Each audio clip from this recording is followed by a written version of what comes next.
Hamburger. Its story begins in 19th century Hamburg, Germany, where sailors carried seasoned minced beef across the Atlantic to America.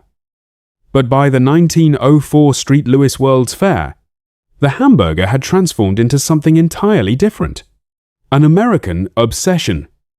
At its core, the formula is deceptively simple: ground beef, usually 80% lean, 20% fat, salt, pepper, then pressed hard against scorching cast iron at nearly 400 degrees Fahrenheit.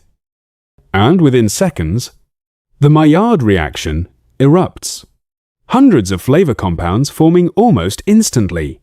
Fat rendering, edges crisping, smoke rising. A perfect smash burger develops a thin lace-like crust, while the center remains juicy and tender, savory, rich, deeply satisfying. A flavor combination so addictive. Americans now consume nearly 50 billion burgers every single year. Hot dog. Germany claims it. Austria disputes it. But by the time hot dogs exploded across America at the 1893 Chicago World's Fair, nobody really cared where they came from anymore. The hot dog had already become unstoppable. A finely emulsified sausage, made from beef, pork, or both, seasoned with garlic, paprika, mustard seed, then packed tightly into a thin casing and fully cooked before it ever reaches the grill. But grilling changes everything. The skin tightens, blisters, snaps beneath the teeth, while the smoky, salty interior becomes even more concentrated. Simple, portable, dangerously easy to eat. And between Memorial Day and Labor Day alone, Americans consume more than 7 billion hot dogs. Barbecue ribs. American barbecue ribs are deeply tied to the history of the American South. In the 18th century, enslaved Africans in the Carolinas and Tennessee perfected slow-fire cooking techniques, transforming tough cuts of meat into something extraordinary. Pork spare ribs, baby backs, covered in dry rubs of paprika, brown sugar, cayenne, cumin, then cooked low and slow for hours, sometimes 6 hours or more, at temperatures barely above 200 degrees Fahrenheit. During that time, collagen slowly melts into gelatin, smoke penetrates deep into the meat, and every layer becomes infused with spice and fire. The final texture is unmistakable, tender enough to pull cleanly from the bone, yet still offering just a slight resistance. Smoky, sticky, rich beyond reason. And depending on where you are in America, the sauce changes everything. Sharp vinegar in the Carolinas, sweet molasses in Kansas City. Each region fiercely defending its own definition of barbecue perfection. Brisket. Brisket is not fast food. Brisket is patience. Cut from the heavily worked chest muscle of the cow, this meat is loaded with dense connective tissue. Tough, fibrous, nearly inedible if rushed.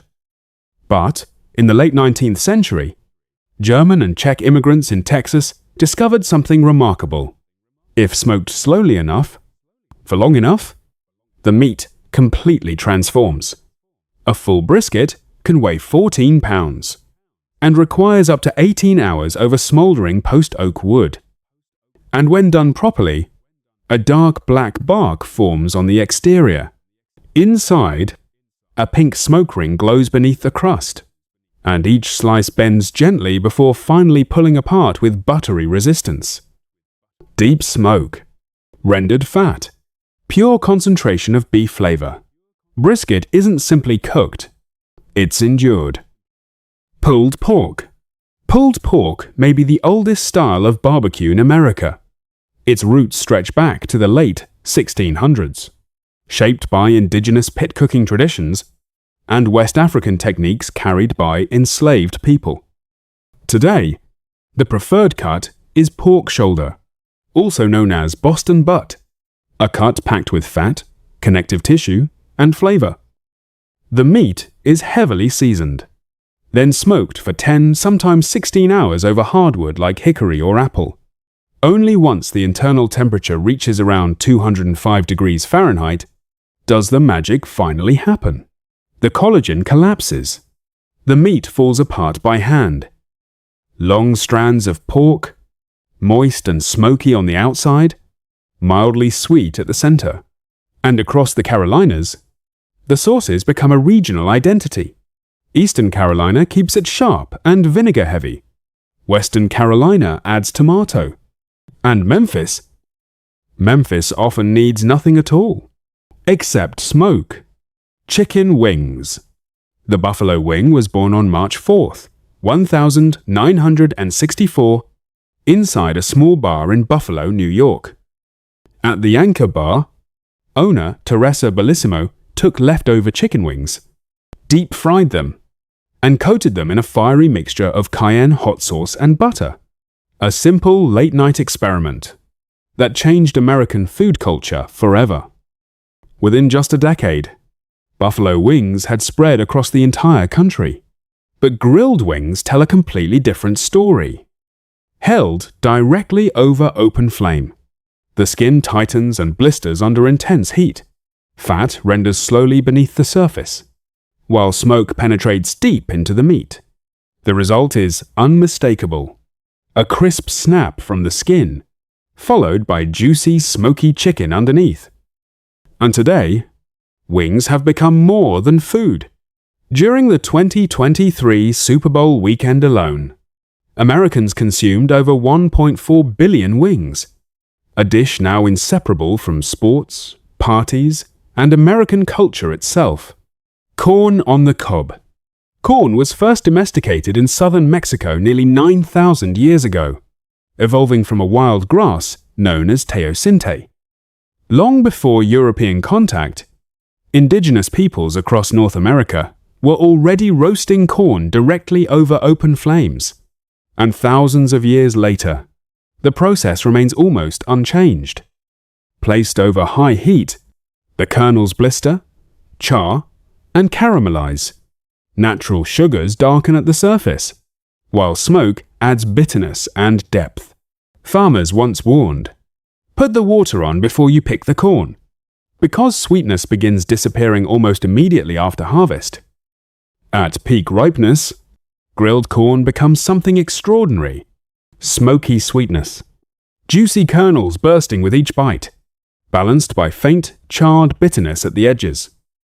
And in the form of Mexican elote, covered with crema, cotija cheese, and chili, it has become one of the most influential grilled street foods in modern America.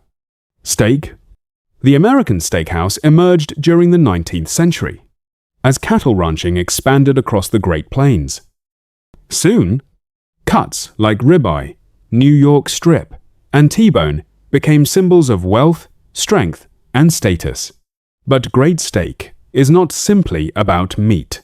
It is about heat. When steak hits a grill above 500 degrees Fahrenheit, the Maillard reaction explodes across the surface. Hundreds upon hundreds of flavor compounds forming in seconds, creating that dark, caramelized crust every steak lover recognizes instantly. Each cut behaves differently. Ribeye bastes itself with rich intramuscular fat. The New York strip offers a firmer bite, with deeply concentrated beef flavor. And the T-bone? 2 steaks in one.